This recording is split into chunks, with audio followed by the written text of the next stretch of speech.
Hey everyone, my name is Latricia Pinto, and my partner that helped me put this together, her name is Peyton Jensen, and this is our presentation about the family feminist theory. And so a little bit about the history.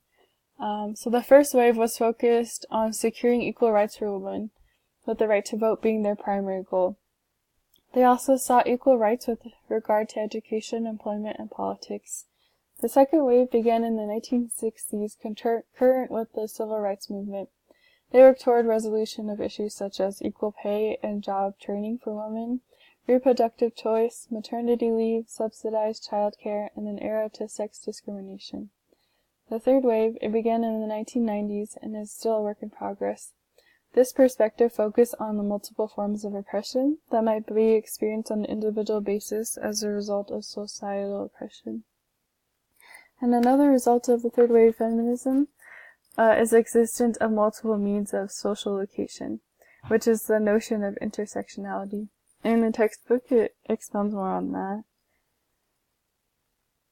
And so, beginning in the 1960s and 1970s, there were several branches that all have slightly different emphasis, and so here are they.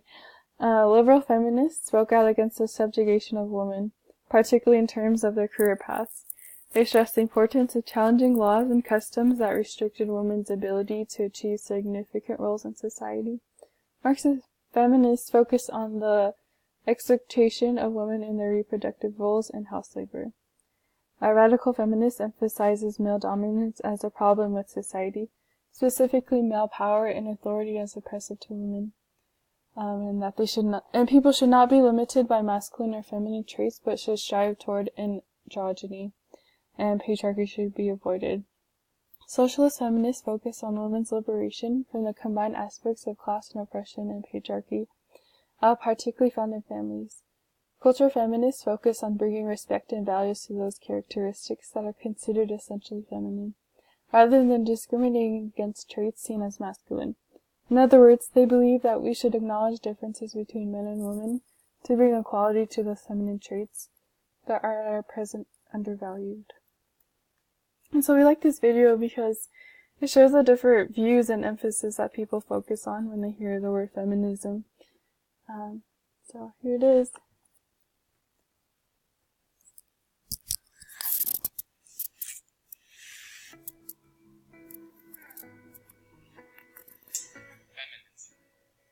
Kind of right.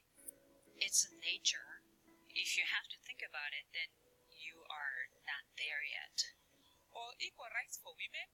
Well, it is really nice, but me, someone who has come from a different culture, where men are given respect and priority to be the head of the homes, even the Bible says so, and the wife has to follow the man's decision. Because if we can all be equal, then nobody will listen to the other one. Purposeless. What it started out to be, gaining equality, has really lost all of its point, because people who claim to be feminists often don't understand or accept other women and their choices. Power entitlement? Misguided. There's some good things about it, but there's some things that have gone way overboard that have really damaged relationships between men and women. I mean, it's a buzzword right now. I think a lot of people are throwing it around without really understanding what it means, and I'm not going to give a definition to it either. Overrated. I feel like it's talked about too much. Respectful? Strong. Overrated. It's just something like people grasp onto so that they can believe in something. Pretty awesome. Women have come a long, long way in 60 even years. Essential. Because of the potential for repression. Necessary. Someone has to stand up for women and equality and equal rights for women. Strong women. Power, idealist, sometimes also misunderstood. Necessary. Without feminism, we would still be stuck in that patriarchal place. Women's rights. Hillary Clinton. Power, Equality. confusing. some people think it's sexual empowerment for women. Beyonce calls herself a feminist, and I don't understand why she does that, because I don't think anything she really does qualifies as feminism, but I don't really have one word for that. Equality. It means we should be equal as everyone else, as men. Misunderstood. The future. I don't know a word for this. Equality. power. True. At the end of the day, if you boil down what feminism really represents, it's a truth. All people, regardless of gender or station in life or everything, are equal, and that's the truth. Powerful. Feminism is about empowering women, so I feel like it's just strong. Brilliant. Powerful. Something that needs more attention. Reasonable. Empowerment. Every woman should feel like they have the power to change the world and lead the nation in the right direction. Woman. I see people making fun of women, but really feminism is like a woman who's strong, and they probably don't know that. Rights. It's kind of like going back to how girls should have as equal rights as boys do. Everyone is equal. Judging. Males thinking that females can't do the same thing they can do. I don't know what that means, but... Cool. I have no idea what that word means. Girly. Like...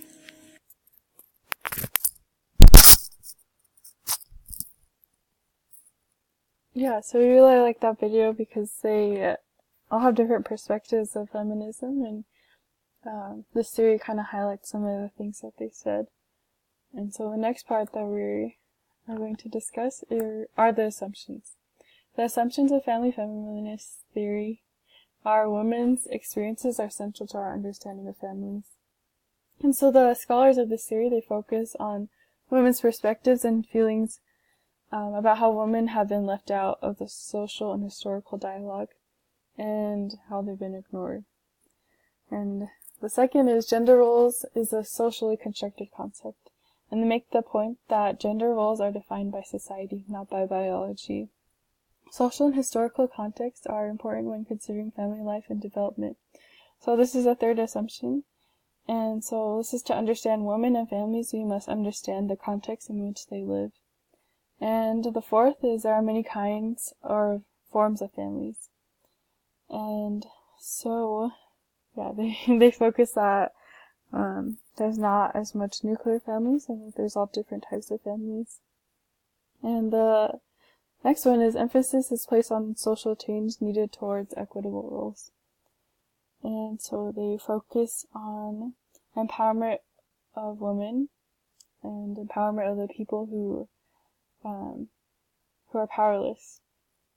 And so the last one is there is no objective, unbiased observation of humans. And so our observations are influenced by social realities. The concepts. And I won't read all of the definitions, but these are the good ones to focus on. And they're from the textbook. And so they're sex, gender, categorization, stratification, privilege, social deconstruction, social discourse, and praxis. And these terms, they help us to understand the theory a little bit more and to be able to understand people's perspectives about their knowledge of this theory. And the critiques. And so feminism has been criticized as being oppressive to men because it focuses only on issues that affect women. And it has been criticized for working outside the parameters and the paradigms of traditional scientific base of knowledge. And has been criticized for the activist position and for working against traditional nuclear families. And so we really like this from the article that we were given.